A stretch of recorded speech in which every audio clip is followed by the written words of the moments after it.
কাটে না সময় যখন আর কিছুতেই, বন্ধুর টেলিফোনে মন বসে না, জানলার গ্রিলটাতে ঠেকায় মাথা, মনে হয় বাবা যেন বলছে আমায়, আয় খুকু আয়, আয় খুকু আয়। সিনেমা যখন চোখে জ্বালা ধরায়, গরম কফির মজা জুড়িয়ে যায়, কবিতার বইগুলো ছুঁড়ে ফেলি, মনে হয় বাবা যেন বলছে আমায়, আয় খুকু আয়, আয় খুকু আয়। কাটে না সময় যখন আর কিছুতেই, বন্ধুর টেলিফোনে মন বসে না, জানলার গ্রিলটাতে ঠেকায় মাথা, মনে হয় বাবা যেন বলছে আমায়, আয় খুকু আয়, আয় খুকু আয়, আয় খুকু আয়, খুকু আয়। মা বলো বলো। হ্যাঁ সোনা, বলছি। আজ কি রান্না করেছি তুমি কি বলতে পারবে? না। আচ্ছা আমিই বলি। আজ করেছি লাউয়ের খোসার ভর্তা, একদম কিন্তু কচি লাউয়ের খোসা, সো খেতে অনেক টেস্ট হয়। আর ঢ্যাঁড়স চচ্চড়ি আর শাক ভাজি, সবুজ শাক ভাজি।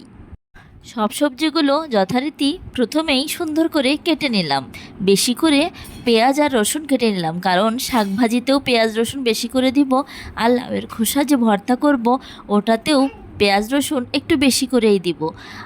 আর ঢ্যাঁড়স চচ্চড়িতে দিব একটু সরিষা বাটা। একসাথেই একপাশে লাউয়ের খোসা, অল্প তেলে রসুন, হালকা পেঁয়াজ, গোটা শুকনো মরিচ আর লাউয়ের খোসা লবণ হলুদ দিয়ে হালকা নরম করে নেব যেন বাটতে সুবিধা হয়। আর অন্য পাশে করব ঢ্যাঁড়স চচ্চড়ি। অল্প তেলে অল্প একটু পেঁয়াজ আর কাঁচামরিচ ফোড়ন দিয়ে ঢ্যাঁড়সগুলো দিয়ে একটু লবণ হলুদ দিয়ে ভেজে নিয়ে অল্প একটু জল দিয়ে, যেহেতু ঢ্যাঁড়স নরম সবজি সেদ্ধ হতে কিন্তু কম সময় লাগে, অল্প জল দিয়ে নরম হয়ে আসলে শেষে একটু সরিষা বাটা একটু মরিচ বাটা দিয়েই নামিয়ে নেব ঢ্যাঁড়স চচ্চড়ি।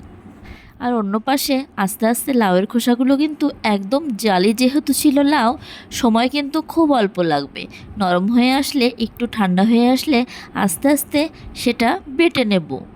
আর সবুজ ডাঁটা শাকটা ছিল কিন্তু একদম কচি, সো আমি এমনিতেই শাক ভাজি আলাদাভাবে সিদ্ধ করে নিই না, খুব কম সময়েই সিদ্ধ করে নিই।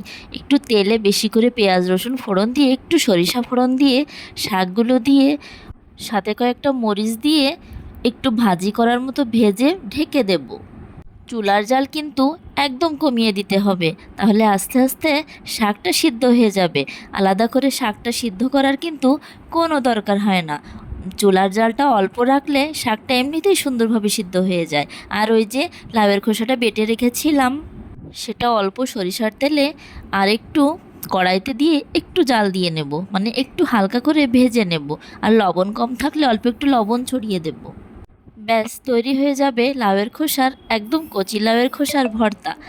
আর ছিল বাইরে থেকে আনা মোরগ পোলাও, বেশ অনেকটাই ছিল, তাই আর অন্য কিছু রান্না করা লাগেনি। সোনা, তোমার কেমন লেগেছিল? দারুণ লেগেছিল। আমিও তো খেয়েছি। অনেকটা খেয়েছো? হ্যাঁ। ওকে। দেখতে দেখুন কতটা ইয়াম্মি লাগছে, খেতেও কিন্তু অনেক ভালো লেগেছিল, বিশেষ করে লাউয়ের খোসার ভর্তাটা।